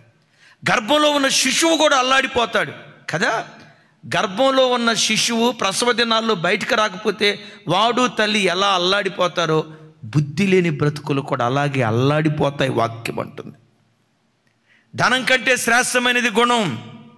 వెండి బంగారాల కంటే బుద్ధి శ్రేష్టమైనది. సంపాదన కంటే, ధనం కంటే, ఐశ్వర్యం కంటే, వీటన్నిటికంటే అతి శ్రేష్టమైనది బుద్ధి. ఆ అతి శ్రేష్టమైన బుద్ధే అనామకుడైన దానియేలును శిఖరాల మీద కూర్చోబెట్టింది. ఇప్పుడు ఒక మాట, అన్నయ్య నాకు ఈ బుద్ధి ఎక్కడ దొరికింది? పెట్రోల్ బంక్ వెళ్ళి 1 లీటర్ బుద్ధి ఎండి అయ్యా అని అంటే లీటర్ కిరోసిన్ దొరికిద్ది, లీటర్ పెట్రోల్ దొరికిద్ది, లీటర్ డీజిల్ దొరికిద్ది. మా దగ్గర బుద్ధి దొరకదయ్యా పెట్రోల్ బంక్ ఆయన అంటాడు. రేషన్ దుకాణానికి వెళ్ళి 1 కిలో బుద్ధి అయ్యా అంటే ఏమంటారు? బియ్యం దొరుకుతాయి, ఉప్పు దొరుకుతాయి, కంది పప్పు దొరుకుతాయి, ఇవన్నీ దొరుకుతాయి, కానీ బుద్ధి మాకు దొరకదు అంటాడు. సత్యనారాయణ దగ్గరికి వెళ్ళి, అన్న కాకినాడ కాజా దుకాణానికి వెళ్దాం, మాకు 10 కిలోలు బుద్ధి ఇప్పించండి అన్న అంటే ఏమంటారో తెలుసా? 10 కిలోలు కాదు 50 కిలోలు కాజాలు ఇప్పిస్తా ఏమంటారా? మాడుగులు వెళ్తే 20 కిలోల హల్వా ఇప్పిస్తా. బుద్ధి మా దగ్గర దొరకదు. హల్వా దొరికిద్ది, పూతరేకులు దొరుకుతాయి, కాజా దొరికింది, మా దగ్గర బుద్ధి దొరకదు. విచిత్రం చెప్పంటారా? బుద్ధి దొరికే ఒకే ఒక్క స్థలం మన ఆరాధ్య దైవం ప్రభు అయిన యేసుక్రీస్తు వారు. వాక్యం అంటుంది, బుద్ధి జ్ఞాన సర్వ సంపదలు యేసయ్యలో గుప్తమై ఉన్నాయట. చప్పట్లు కొడుతా దేవునికి స్తోత్రాలు చెప్దాం. చెప్పండి చెప్పండి, ఏం గుప్తమై ఉన్నాయి? బుద్ధి. అరే పెద్దగా చెప్పండి. లైవ్లో ఉన్న బిడ్డలారా, ఏది శ్రేష్టమైంది? బుద్ధి శ్రేష్టమైంది అని విన్నాం కదా. బుద్ధి ఎక్కడ దొరుకుతుంది? వాక్యం అంటుంది, బుద్ధి జ్ఞాన సర్వ సంపదలు యేసుక్రీస్తులో గుప్తమై ఉన్నాయి. ప్రైజ్ ది లార్డ్ చెప్దాం. Praise the Lord. అవును, లోక సహవాసం కంటే దైవ సహవాసం విలువైనది. ధనం కంటే గుణం విలువైంది. రైట్? మరొక మాట చెప్తాను. ఏది విలువైంది మనం గుర్తించాలి. ఎప్పుడు ఏది విలువైంది మనకు తెలుస్తుందో తెలుసా? దేవునితో స్నేహం చేసే ప్రతి వాడు ఏది విలువైనదో, ఏది విలువలేనిదో, ఏది రమ్యమైనదో, ఏది మాన్యత కలిగిందో, ఏది ఖ్యాతి కలిగిందో, ఏది ఘనమైనదో ఇట్టే గుర్తుపట్టగలుగుతాడు. యేసయ్యకి మహిమ కలుగును గాక. క్రైస్తవ జీవితంలో ఏది విలువైంది? ఒక మాట, యేసు ప్రభు వారు అంటారు కదా, ఒకడు లోకమంతా సంపాదించి తన ప్రాణాన్ని పోగొట్టుకుంటే వానికి ఏమి లాభం అంటాడు. అంటే అన్నిటికంటే విలువైంది ఏది? మిమ్మల్ని ఒక మాట అడుగుతా, ప్రాణం కంటే విలువైంది ఒకటి ఉంది. ఏది చెప్పండి? నా మాట అర్థం కాలేదు తల్లి, ఇంకోసారి నా వైపు చూడండి. యేసు ప్రభు వారే అంటారు, ఒకడు లోకమంతా సంపాదించి తన ప్రాణాన్ని పోగొట్టుకుంటే వానికి ఏమి లాభం అన్నాడు. అన్నాడా లేదా? మంచిది. అంటే లోకంలో ఉన్న సంపదలన్నీ త్రాసులో ఒకవైపు వేసి ఇంకోవైపు ప్రాణం పెట్టావనుకోండి, లోకంలో ఉన్న సంపదలు కావాలా నీకు ప్రాణం కావాలా అని మనల్ని అడిగారు అనుకోండి, ఏం కోరుకుంటాం? చచ్చిపోయి నాకు ఆ డబ్బు ఎందుకయ్యా, ముందు నాకు ప్రాణమే కావాలి, అదే కదా కోరుకునేది. అంటే ప్రాణం కంటే విలువైంది ఏది ప్రపంచంలో? ఒక మాట, ప్రాణం కంటే విలువైంది ఒకటి ఉంది. ఏది చెప్పండి? మెదడుకు మేత. అమ్మ మిమ్మల్ని అడుగుతాను తల్లి, అటేటో దిక్కులు చూస్తే అట్టా. ఇప్పుడు కొంతమంది ఒక్కొక్కరు ఐన్స్టీన్కి అక్కలైపోతున్నారు. ప్రాణం కంటే విలువైంది ఏది చెప్పండి? సంధ్యక్క, ఏది విలువైంది? యేసురత్నం అన్న. ఇంకా యేసురత్నం అన్న చుట్టూతోనే తిరగండి. రైట్, చెప్పాలి. ప్రాణం కంటే విలువైంది ఏది? శేఖరణ, అమ్మ ప్రభు దగ్గరికి వెళ్ళిందన్న, ప్రశాంతంగా ఉండు. ప్రాణం కంటే విలువైంది ఏది? ఆత్మ. రైట్, ప్రాణం ఆత్మ కరెక్టే. వాటికంటే ప్రాణం కంటే విలువైంది ఒకటి ఉంది.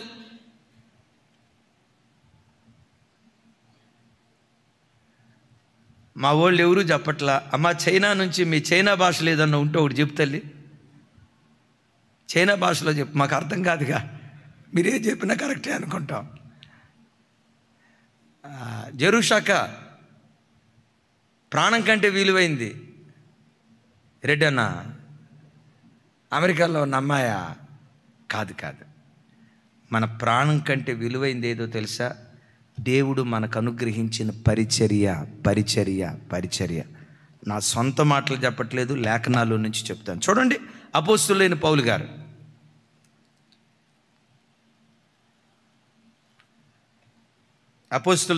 గారు అపోస్తుల కార్యాలు 20వ అధ్యాయం 24వ వచనం చూడండి.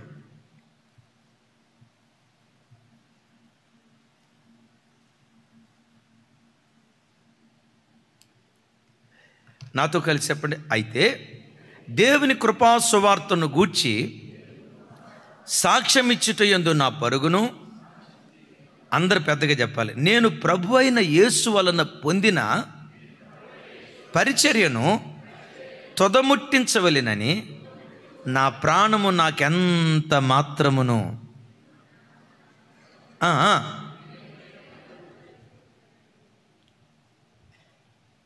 విన్నారా? నా వైపు చూడాలి. ఎవరి స్టేట్మెంట్ ఇచ్చారు? అపోస్తులైన పౌలు వారు. రాగల దినాల్లో మనం పూర్తిగా వింటాం, కొంచెం క్లుప్తంగా చెప్తాను. యేసుక్రీస్తు సువార్తను ప్రకటించాలి, దీని కొరకు పరిగెత్తుతున్నా. ఈ పరిగెత్తే ప్రయాణంలో ఎన్నో ఎదురు దెబ్బలు, గాయాలు, రాళ్లతో కొట్టారు.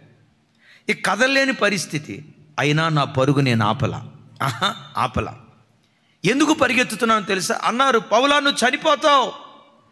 క్రీస్తు యేసు సువార్తని, క్రీస్తు యేసు కృపావార్తను ప్రకటించడానికి గ్రామాలకు నువ్వు పరిగెత్తుతున్నావు, బాగానే ఉంది. నీ ఆరోగ్యం బాగాల, కొంచెం నీ ఆరోగ్యం కూడా చూసుకోవాలి కదా, నీ బలాన్ని కూడా చూసుకోవాలి కదా, కొంచెం జాగ్రత్తగా ఉండా. ఎందుకట్లా నువ్వు పరిగెత్తుతున్నావు అని పౌలు గారిని అంటే, పౌలు గారు ఏమంటాడు తెలుసా? క్రీస్తు యేసు సువార్త నిమిత్తం నా పరుగును, క్రీస్తు యేసు వల్ల నేను పొందిన తమ్ముడు, నేను ప్రభు అయిన యేసు వలన పొందిన పరిచర్యను తొదముట్టించవలనని నా ప్రాణము నాకెంత మాత్రము ప్రియమైనది కాదు. చప్పలు కొడుతూ స్తోత్రాలు చెప్దాం.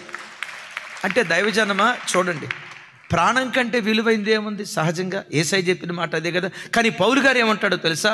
నా ప్రాణం కంటే ప్రభువు నాకు అప్పగించిన పరిచర్య ప్రియమైంది. అబ్బా, అట్లా ప్రియంగా ఎంచాడు కాబట్టే ఆ ఒక్క భక్తునికి 2 ఖండాలు దేవుడు అప్పగించాడు. అరే నా ప్రాణం పోతుందంటే ప్రాణం కంటే ఎక్కువ దేవుడిని ప్రేమిస్తాడండి మనిషే. కానీ పౌలు ఎవరో తెలుసా? తన ప్రాణం కంటే ప్రభు తనకు అప్పగించిన పరిచర్యను ప్రేమించాడు. యేసయ్యకి మహిమ కలుగును గాక. తమ్ముడు ఆ మాటలు చూపించు ఒకసారి. రైట్, ఏమంటాడు? నేను ప్రభు అయిన యేసు వలన పొందిన పరిచర్యను. దైవజనమా, ఇమాన్యుయల్ మినిస్ట్రీస్ నువ్వు పొందుకుంటే నీకు దొరికింది కాదు, ఇది ప్రభు వల్ల నువ్వు పొందుకున్నావు. దైవ సేవకుడు అవ్వటం నేను ఆరాటపడితే నాకు వచ్చింది కాదు, ఈ పరిచర్య నా ప్రభు వల్ల నేను పొందుకున్నా. మందిరంలో ఏ వాలంటీర్గా మీరు పరిచర్య చేస్తున్నారో, మందిరంలో ఏ పరిచారకులుగా మందిరంలో పనిచేస్తున్నారో నమ్మండి, ఈ పరిచర్య ప్రభు అయిన యేసు క్రీస్తు వలన మీరు పొందినటువంటి పరిచర్య. Praise the Lord. ఈ పరిచర్యను కానీ, దేవుని సువార్తను ప్రకటించే విషయంలో నువ్వు పరిగెత్తే విషయంలో కానీ, నీ ప్రాణం కంటే నీ పరిచర్య నువ్వు ఎక్కువ ప్రేమించాలి. ఆమేన్. మీ ఎదుట ఆనబెట్టి చెప్తున్నా, నేను చెప్పే ప్రతి మాట నా ప్రభువు వింటున్నాడు. నేను మాట్లాడేది సత్యమైతే కృప వెంబడి కృప దేవుడు నాకు అనుగ్రహించునుగాక. కొన్ని వేల సంఘాలు కట్టే కృప దేవుడు అనుగ్రహించునుగాక. నేను చెప్పేది సత్యమైతే. ఒకవేళ నేను చెప్పేది అబద్ధం అయితే నా నోటు నుంచి దేవుడు ఈ సత్యవాక్కును తీసివేయునుగాక. ఎవరు ఆమెన్ అల్లా, నేను అన్నా కదా ఆమెన్. నేను చెప్పేది ఖచ్చితం. నా వ్యక్తిగత జీవితం. సెల్ ఫోన్ ఎవరో నాకు కొనిచ్చారు. ఆ ఫోన్ తీసుకున్న తర్వాత నేను చేసిన మొట్టమొదటి ప్రార్థన, సంవత్సరం ప్రారంభమైనప్పుడు కొత్త డైరీ తీసుకుంటాం కదా, డైరీ ముందు పెట్టుకున్నప్పుడు డైరీ దగ్గర చేసిన ప్రార్థన నాకు ఎప్పటికీ గుర్తు. ప్రభా, ఫోన్ వచ్చిందయ్యా, ఈ ఫోన్కి 24 గంటలు ఫోన్లు రావాలయ్యా. మాకు ఆ సమస్య ఉంది, ప్రార్థన చేయండి అన్న. మాకు ఈ సమస్య ఉంది, ప్రార్థన చేయండి అన్న. 24 గంటలు నాకు ఫోన్ వస్తూ ఉండాలి ప్రభా. ఫోన్ ఒక్క నిమిషం కూడా ఖాళీ ఉండకూడదు. నేను వాటిని అటెండ్ చేయాలి ప్రభా. కిషోర్ గారు, ఇదేమన్నా విచిత్రంగా ఉందా? డైరీ తీసుకొని 365 రోజులు కదా ప్రభా, 365 రోజుల్లో ఒక్కరోజు కూడా నాకు ఖాళీ ఉండకూడదు ప్రభా. ఒక్కరోజు కూడా ఖాళీ ఉండకూడదు. 365 days 24/7 ఎక్కడో ఓ చోట సువార్త ప్రకటించాలి. ఏదో ఒక ఇంట్లో ప్రార్థన కూటం పెట్టాలి. ఎక్కడో ఓ చోట ఉపవాస ప్రార్థన కూటం పెట్టాలి. ఎక్కడో ఓ చోట సువార్త కూటం పెట్టాలి. డైరీ తీసుకొని మొట్టమొదటి నేను చేసే ప్రార్థన, సంవత్సరానికి 365 రోజులు ఉంటాయ్యా. 365 రోజుల్లో ఒక్కరోజు కూడా నేను ఖాళీగా ఉండకూడదు ప్రభా. ఒక్కరోజు కూడా ఖాళీగా ఉండకూడదు.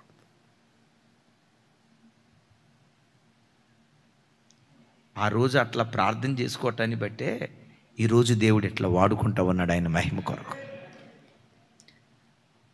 ఫోన్ తీసుకున్నప్పుడు చూడండి ప్రభా, 24 hours ఫోన్ వస్తానే ఉండాలి ప్రభా. అర్ధరాత్రి అయినా టకమని లేచి ఫోన్ ఎత్తాలి ప్రభా. ఈరోజు పరిస్థితి ఏంటో తెలుసా? అసలు నేను ఫోనే ముట్టుకోవట్లా. Continuous phone calls. వాలంటీర్స్ మీరు వచ్చినప్పుడు కూడా ఆ ప్రార్థన చేసుకోవాలమ్మా. ప్రభా, 9ంటికి వస్తాం, సాయంత్రం 5 దాకా ఉంటాం కదా, ఒక్క క్షణం కూడా భోజనం చేసేటప్పుడు కూడా చెప్పండి, అట్లాగేనయ్యా తప్పకుండా ప్రార్థన చేస్తాం అని అనుకోవాలి. కానీ అమ్మా సేవకులారా తమిళ రాజా, అబ్బా ఆకలి ఫోన్లు వస్తా ఉన్నాయి, నాకు నిద్ర డిస్టర్బ్ అయిపోతుంది, కాస్త రెస్ట్ కావాలి అని అన్నావా? నేను చెప్తా, దేవుని మనసు ఎరిగి నాకు రెస్ట్ వద్దు ప్రభా అని అంటావా? కావలసినంత పరిచర్య దేవుడు నీకు ఇస్తాడు. నాకు రెస్ట్ కావాలంటావా? కావలసినంత రెస్ట్ కూడా ఇస్తాడు. ఆ తర్వాత పర్మనెంట్ రెస్టే. విన్నారా? పని చేసేవాడికి ఇంకెక్కువ పని ఇస్తాడండి. రెస్ట్ తీసుకునేవాడికి కావలసినంత రెస్ట్ ఇస్తాడండి. దైవజనమా, సేవ ప్రారంభంలో ఆ ప్రార్థన అది ఇక ఏమనాలో. ఇక్కడ పాత విశ్వాసులు చాలామంది ఉన్నారు. సోరారం కాలనీలో, జీడిమెట్లలో, షాపూర్లో ఈ వీధిలో మీటింగ్ పెట్టాం, ఈ వీధిలో మీటింగ్ పెట్టలేదు అనుకోవటానికి వీలు లేకుండా ప్రతి ప్రాంతంలో మీటింగ్ పెట్టామండి. Praise the Lord. అలాగని చేతులుండా డబ్బులు పెట్టుకొని కాదు, డబ్బు లేని స్థితిలో కూడా అలా ప్రయాసపడి ప్రభు పని చేయటానికి ప్రభు కృప చూపించాడు. ఒక తల్లి ఉండేది. ఒకరోజు నేను సేవకురాలు ఉంటే మా దగ్గరకు వచ్చి, అయ్యా మీ ముఖం మీద మట్టి పడితే నేను ఇప్పుడే తుడిచి వస్తున్నానయ్యా అని అంది. నేను అక్కడున్నా. నా దగ్గరకు వచ్చి అంది, ఆ అమ్మ పేరు టీపీ అంకెళ్ళి కదా, రైట్. ఆ తల్లి అంటది, అయ్యా మీ ముఖానికి మట్టి పడింది అయ్యా, ఏదో పడింది అయ్యా, ఇప్పుడే నేను తుడిచి వస్తున్నానయ్యా, నాకు తట్టుకోలేకపోయానయ్యా అని. నేను ఎక్కడుంటే నా ముఖం మీద మట్టి బట్ట వింటమ్మా అంటే, అందే అక్కడ వాటర్ ట్యాంక్ ఉంది కదయ్యా, మీ పోస్టర్ ఉందయ్యా, ఆ పోస్టర్ మీద మీ ఫోటోలో మట్టి పడిందయ్యా అంది. సోరారంలో ఏ గల్లీ అయినా అడగండి, మన పోస్టర్ లేని గల్లీయే లేదు. ఒకవేళ పోస్టర్ లేదంటే అక్కడ గల్లీ లేదని అర్థం. అంత అంత అంత దైవజనమా, ప్రాణమునకు ప్రతిగా దేవుడు ఆత్మలు అప్పగిస్తాడు. నీ ఆరోగ్యం కంటే దేవుడు నీకు ఇచ్చిన పరిచర్య విలువైంది. ఎప్పుడు దేవుడిచ్చిన పరిచర్యను కోల్పోకు. భాగ్యం. వంట వండటం ఒక భాగ్యం. మందిరానికి వచ్చే ప్రజలకు టీ పెట్టివ్వటం భాగ్యం.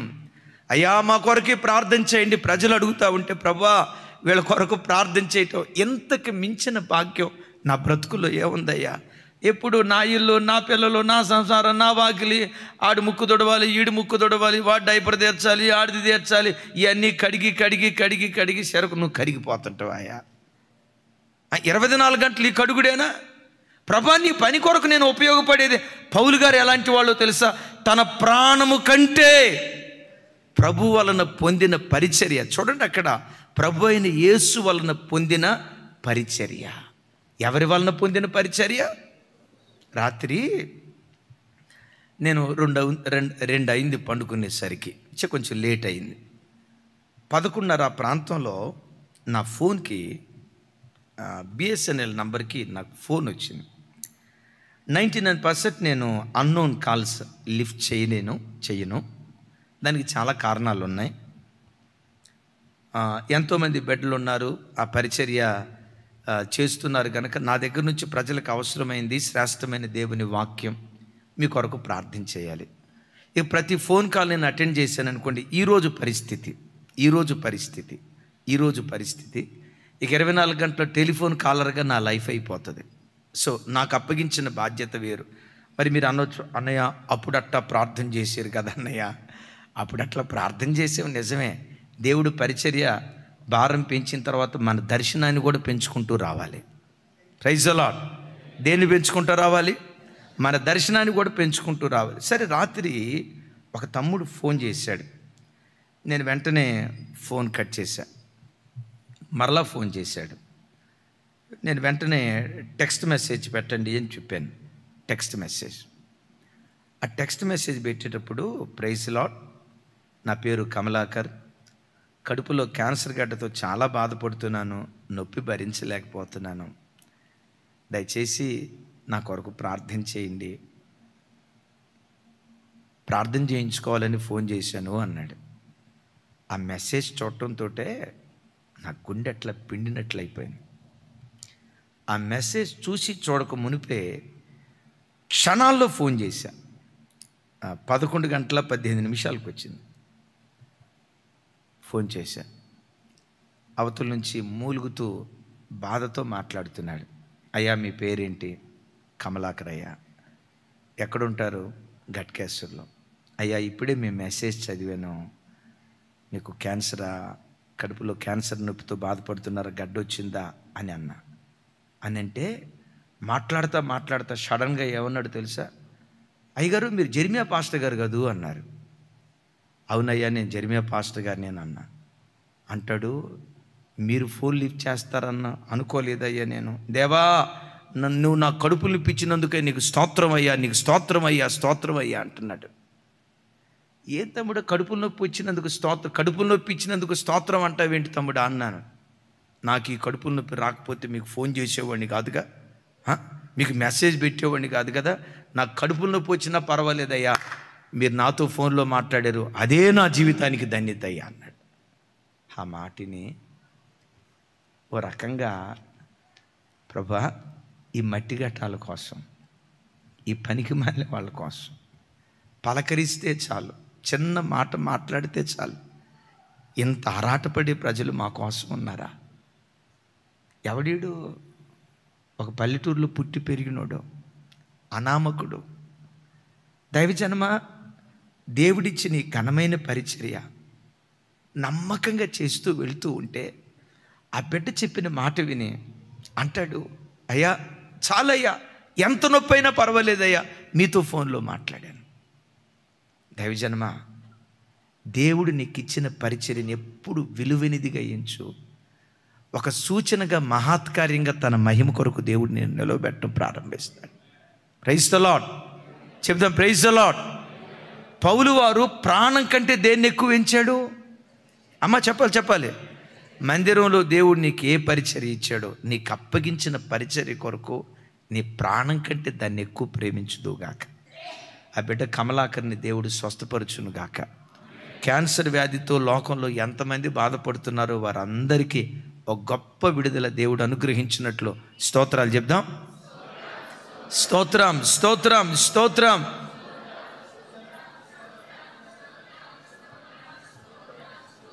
స్తోత్రం, స్తోత్రం, స్తోత్రం. ఆమెన్. రైట్. పౌలు గారు రాళ్లతో చావగొట్టబడ్డాడు లుస్త్రా అనే పట్టణంలో. ఈకొని అంతియోకియా నుంచి ప్రజలు వచ్చి చావగొట్టారు. చచ్చిపోయాడని ఈడ్చుకుని వెళ్ళారు. చుట్టూత శిష్యులు చేరి ప్రార్థన చేశారు, లేచాడు. బైబిల్లో రాయబడిన మాట ఏంటో తెలుసా? మరునాడు దెర్బేకు ప్రయాణమై వెళ్ళెను అని రాసి ఉంటుంది. అరికాలు నుంచి నడినెత్తి వరకు రాళ్ల వర్షం. అంటే చచ్చాడని చెప్పి మున్సిపాలిటీ కుక్కను ఈడ్చుకొని వెళ్ళినట్లుగా ఈడ్చుకొని వెళ్ళారండి. ఇటు చూడండి, శరీరం అంతా దెబ్బలు జరిగిన తర్వాత దెబ్బలు కొట్టేటప్పుడు నొప్పి ఎంత ఉంటుందో, ఆ దెబ్బలు కొట్టిన తర్వాత సాయంత్రం ఆ పుండులు వాచి ఉంటాయి కదా, రాత్రి నుండి సలపరం పుడుతుంది. ఆ గాయాలు ఉబ్బిపోయి తట్టుకోలేనంత బాధ. అక్కడి నుంచి తెల్లారి దెర్బేకు 30 కిలోమీటర్ల దూరం ప్రయాణమే వెళ్తున్నాడు అని ఉంటారు. ఒళ్ళంతా గాయాలయ్యా, ఒళ్ళంతా గాయాలయ్యా, ఎందుకు నువ్వు అట్లా వెళ్తావు, ఇక్కడుండు. పౌలు గారు అంటాడు, ప్రభు అయిన యేసుక్రీస్తు వలన పొందిన ఈ పరిచర్యను తుదముట్టించడానికి నా ప్రాణం నా పరిచర్య కంటే నాకు ఎక్కువ ప్రియమైనది కాదు. Praise the Lord. ఇలాంటి ప్రత్యక్షత ప్రతి సేవకుడు కలిగి ఉంటే ప్రపంచమే యేసయ్యకు సొంతమగునుగాక. అలాంటి సమర్పణ దైవ సేవకులుగా దేవుడు మాకు దయచేయునుగాక. వీటన్నిటికంటే ఏది విలువైందో ఏది విలువ లేదో చాలా వింటూ వచ్చాం కదా దైవజనమ. ప్రపంచంలో ఉన్న వాటన్నిటికంటే అత్యంత విలువైనది ఏదో తెలుసా? మన ప్రాణ విమోచన కొరకై క్రయధనము చెల్లించిన యేసుక్రీస్తు రక్తానికి మించి, యేసుక్రీస్తుకు మించి, పరలోక రాజ్యానికి మించి విలువైనది సృష్టిలో మరొకటి ఏదీ లేదు. మరోసారి చెప్పంటారా? ఈ సృష్టి అంతట్లో డబ్బు విలువైందా? ఆఫ్కోర్స్ విలువైందో ఉండొచ్చు. దానికంటే విలువైంది యేసయ్య రక్తం. ఆస్తిపాస్తులు, కులం, గోత్రం, ధనం, ఇవన్నీ విలువైనవై ఉండొచ్చు, కాదు అన్నాం. వాటికంటే విలువైనది సిలువలో యేసయ్య చిందించిన పవిత్ర రక్త ధారలు. దానికంటే విలువైనది పరలోక రాజ్యం. దైవజనమా, వాటికంటే విలువైనది ప్రపంచంలో మరొకటి ఏదీ లేదని దేవుని లేఖనం స్పష్టంగా చెప్తుంది. చూడండి, కీర్తనల గ్రంథం ఒక మాట. కీర్తనల గ్రంథం 49వ కీర్తన 6వ వచనం నుంచి 9వ వచనం వరకు నేను చదువుతాను. కీర్తనల గ్రంథం 49వ కీర్తన 6వ వచనం నుంచి 9వ వచనం వరకు నాతో కలిసి. తమ ఆస్తియే ప్రాపకమని నమ్మి తమ ధన విస్తారతను బట్టి పొగుడుకుని వారికి నేనేలా భయపడవలెను? వాడు కుళ్ళు చూడకుండా నిత్యము బ్రతుకున్నట్లు ఏ సహోదరుడును ఏ విధము చేతనైనను తన సహోదరుని విమోచించలేడు. 8వ వచనం నాతో కలిసి. వాడు కుళ్ళు చూడకుండా నిత్యము బ్రతుకున్నట్లు వాని నిమిత్తము దేవుని సన్నిధిని ప్రాయశ్చిత్తము చేయగలవాడు ఎవడునూ లేడు. 9వ వచనం. వాని ప్రాణ విమోచన ధనము బహు గొప్పది, అది ఎన్నటికి నీ తీరక అట్లుండవలసిందే. చప్పట్లు కొడుతూ దేవునికి స్తోత్రాలు చెప్దాం. కొంచెం గట్టిగా కొడుతూ స్తోత్రాలు చెప్దాం. ఈ వచనాలు, ఈ 4 వచనాలు ఒకసారి మీకు జ్ఞాపకం చేసి నేను ముగిస్తా. చూడండి, ఇంకెక్కువసేపు చెప్పను. రైట్. తమ ఆస్తియే ప్రాపకమని నమ్మి తమ విస్తార ధనమును బట్టి పొగుడుకుని వారికి నేనేలా భయపడవ. ఈ కాలంలో ప్రజల్ని ఏలుబడి చేస్తుంది ఎక్కువ డబ్బు డబ్బు డబ్బు డబ్బు డబ్బు డబ్బు. సామెత కూడా ఒకటి పుట్టింది, పైసామే పరమాత్మ అంట. ఎక్కడున్నాడంట దేవుడు? పైసామే పరమాత్మ. పైసాలో పరమాత్ముడు లేడు, దేవుడు లేడు. మీకు తెలుసు కదా, కరోనా దినాల్లో ఇటలీ దేశంలో డబ్బు వీధుల మీద జల్లారండి. వీధుల మీద జల్లారు. కరోనా దినాల కంటే భయంకరమైన దినాలు లోకంలోకి రాబోతున్నాయి. ఉగ్రతా దినాలు, యేసుక్రీస్తు రెండవ రాకడా దినాలు. దైవజనమా, ఇప్పటి కాలంలో ప్రపంచం ఒకప్పుడున్నట్లేదు. ఏ క్షణంలో ఏం జరుగుతుందో, ఏ క్షణంలో ఎలాంటి దుర్వార్తలు వినాల్సి వస్తుందో ప్రపంచమంతా భయపు గుప్పెట్లో మనుషుడు నలిగిపోతున్నాడు. మొదట కరోనా, ఇప్పుడు కొత్తగా మంకీ ఫాక్స్, రేపు పిగ్ ఫాక్స్ వస్తుంది, ఇంకొకటి ఎలుక ఫాక్స్ వస్తుంది, రకరకాల మాయదారు రోగాలు. ఒక ఆయన ఎవరో నాకు యూట్యూబ్లో పంపించారు, భయం అనిపించింది. లోకం ఇంకెక్కువ కాలం ఉండదో.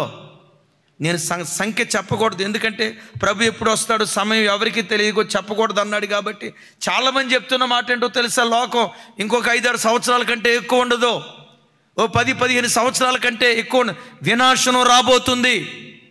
మనుషుని శరీరం తట్టుకోలేని వైరస్ లోకంలోకి రాబోతుంది. కోట్ల రూపాయల ధనం పెట్టిన ప్రాణాన్ని కాపాడుకోలేరు. మనం ఏ దినాల్లో బ్రతుకుతున్నామో తెలుసా? చివరి దినాల్లో బ్రతుకుతున్నాం.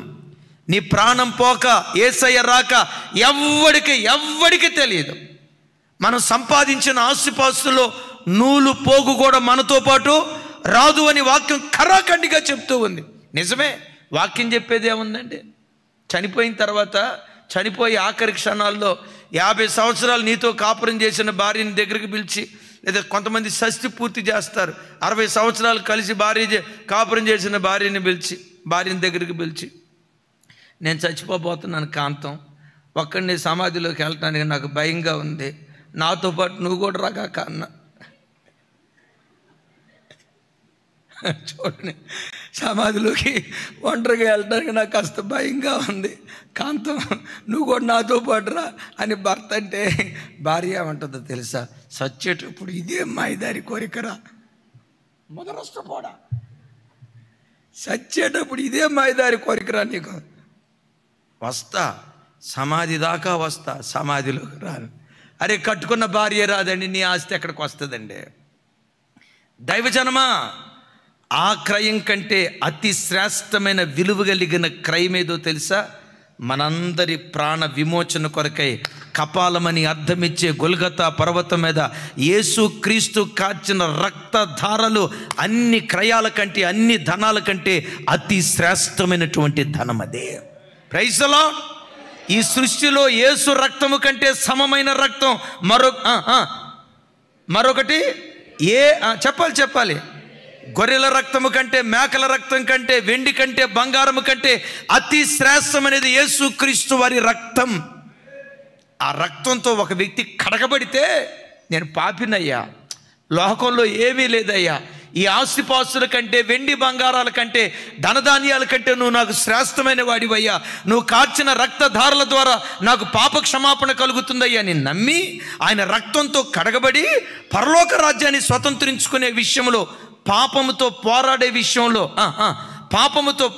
విషయంలో రక్తము కారునంతగా ఎవడు పోరాడతాడో వాడు చనిపోయిన తర్వాత వాని ఆత్మ కుళ్ళు పట్టకుండా ఆ రక్తమే ఇశ్రాయేలీయులను ఐగుప్తు దాస్యత్వంలో నుంచి విడిపించి కనానుకు నడిపించినట్లుగా ఆ రక్తమే లోకంలో నుండి పరలోకానికి మనల్ని నడిపించడం ప్రారంభిస్తుంది. Praise the Lord. మనందరి పాప ప్రాయశ్చిత్తార్థం కొరకు యేసయ్య తన ప్రశస్తమైన రక్తాన్ని చిందించాడు. ఈ మాట క్రొత్త నిబంధనలో కాదండి, పాత నిబంధనలో కీర్తనాకరుడు అంటాడు. ఆ మాటలు ఒకసారి చూపించుతాముడు. మరలా నెక్స్ట్ వచనం, 8వ వచనం నాతో కలిసి, వాడు కుళ్ళు చూడకుండా నిత్యము బ్రతుకున్నట్లు వాని నిమిత్తము దేవుని సన్నిధిని ప్రాయశ్చిత్తము చేయగలవాడు ఎవడూ లేడు. ఉన్నాడా లేడా? ఉన్నాడా లేడా? చెప్పాలి, ఉన్నాడా లేడా? మరొకసారి చదువుతాను, లైవ్లో ఉన్న బిడ్డలారా చూడండి, నాతో కలిసి చెప్పండి. వాడు కుళ్ళు చూడక నిత్యము బ్రతుకున్నట్లు. ఎంతకాలం బ్రతుకున్నట్లు? చనిపోయిన తర్వాత నిత్యము బ్రతకాలంటే దేవుని సన్నిధిలో ప్రాయశ్చిత్తం చేయగలిగేవాడు ఒకడు ఉండాలి. ఎవరుండాలి? ఆ ప్రాయశ్చిత్తం చేసేవాడు ఉన్నాడా? వాడు చనిపోయినా వాడు కుళ్ళు పట్టడు, వాని ఆత్మ కుళ్ళు పట్టదు, వాని ఆత్మ ఆ మాట చెప్పాలి గట్టిగా, వాని ఆత్మ నిత్యము బ్రతుకుదా. నిత్యము బ్రతకాలంటే దేవుని సన్నిధిలో ప్రాయశ్చిత్తం చేసేవాడు ఒకడు ఉండాలి. కానీ కీర్తనకారుడు అంటాడు ఉండాలి కానీ లేడయ్యా, ఉంటే ఎంత బాగుండో కదా, లేడు అంటాడు. మిమ్మల్ని అడుగుతాను, నా వైపు చూసి చెప్పాలి. ప్రాయశ్చిత్తం చేసేవాడు లేడు అని ఆయన అన్నాడు కదా, మిమ్మల్ని అడుగుతా, ప్రాయశ్చిత్తం చేసేవాడు ఉన్నాడా లేడా? పెద్దగా ఉన్నాడా లేడా? ఆ ప్రాయశ్చిత్తం చేసిన వాడే మన ప్రాణ విమోచన క్రైదనముగా కల్వరి సిలువలో ప్రశస్తమైన రక్తాన్ని చిందించిన యేసుక్రీస్తు వారే. Praise the lord. దైవజనమా, యేసు రక్తాన్ని గూర్చి చూడండి, నా వైపు చూడండి. మనందరి పాప ప్రాయశ్చిత్తం నిమిత్తం, 9వ వచనం తమ్ముడు, మనందరి పాప ప్రాయశ్చిత్తం నిమిత్తం యేసయ్య చిందించిన రక్తపు విలువ ఎంతో భక్తుడు ఇక్కడ చెప్తున్నాడు. ఏమంటున్నాడు? వాని ప్రాణ విమోచన ధనము బహు గొప్ప. పెద్దగా చెప్పాలి. ఎంత గొప్పదిరా తల్లి? కొంచెం పెద్దగా చెప్పాలి. బహు గొప్పది. అది ఎన్నటికి తీరక అట్లుండాల్సిందే. ఒకవేళ ఆ రక్తం యొక్క విలువ ఇంత అని చెప్దామా అంటాడు, అమూల్యమైన రక్తము అంటాడు. ఎలాంటి రక్తం? అమూల్యమైనదంటే దానికి మూల్యం చెల్లించలేం. ఇక దీని విలువ ఎంత అని ప్రపంచంలో ఎవడో చెప్పలేడు. అమూల్యమైన రక్తం. దైవజనమా, ఈ సెల్ ఫోన్ 10,000 రూపాయలు పెడితే కొనొచ్చు, రైట్? ఈ సెల్ ఫోన్ 15,000 రూపాయలు పెడితే కొనొచ్చు. ఈ కళ్ళజోడు 200 రూపాయలు పెడితే కొనొచ్చు. ఈ పాటల పుస్తకం 100 రూపాయలు పెడితే కొనొచ్చు. ప్రపంచంలో దేన్నైనా విలువతో కొనగలమేమో, కానీ విలువతో కొనలేని ఒకే ఒక్కటి యేసుక్రీస్తు వారి రక్తం. అమూల్యమైన రక్తం. ఆ అమూల్యమైన రక్తమే మన బ్రతుకులో అమూల్యమైన కార్యం చేసింది. యేసయ్యకి మహిమ కలుగును గాక. ఎంత కార్యం చేసిందో తెలుసా? ఈ అమూల్యమైన రక్తంతో ఎవరైతే కడగబడతారో, యేసయ్య నా దేవుడని నమ్మి ఆయన పవిత్రమైన రక్తంతో కడగబడి ఎందరైతే బాప్తిస్మం తీసుకుంటారో, చనిపోయిన తర్వాత వాళ్ళ ఆత్మ కుళ్ళు పట్టదు, చనిపోయిన తర్వాత వాళ్ళ ఆత్మ నరకానికి వెళ్ళదు, చనిపోయిన తర్వాత వాళ్ళ ఆత్మ పరలోకానికి వెళ్ళి ఆ మాట చెప్పాలి. ఎంతకాలం రా తల్లి? ఇప్పుడు చెప్పండి, డబ్బు గొప్పదా, యేసు రక్తం గొప్పదా? నీ కులం గొప్పదా, యేసు రక్తం గొప్పదా? నీ గోత్రం గొప్పదా, యేసు రక్తం గొప్పదా? ఉద్యోగం గొప్పదా, యేసు రక్తం గొప్పదా? నీ శరీరం గొప్పదా, యేసు రక్తం గొప్పదా? చివరికి నువ్వు ఎలా దేవుని కొరకు తెగించాలంటే ప్రభువారు అంటారు, ఏమంటారు తెలుసా?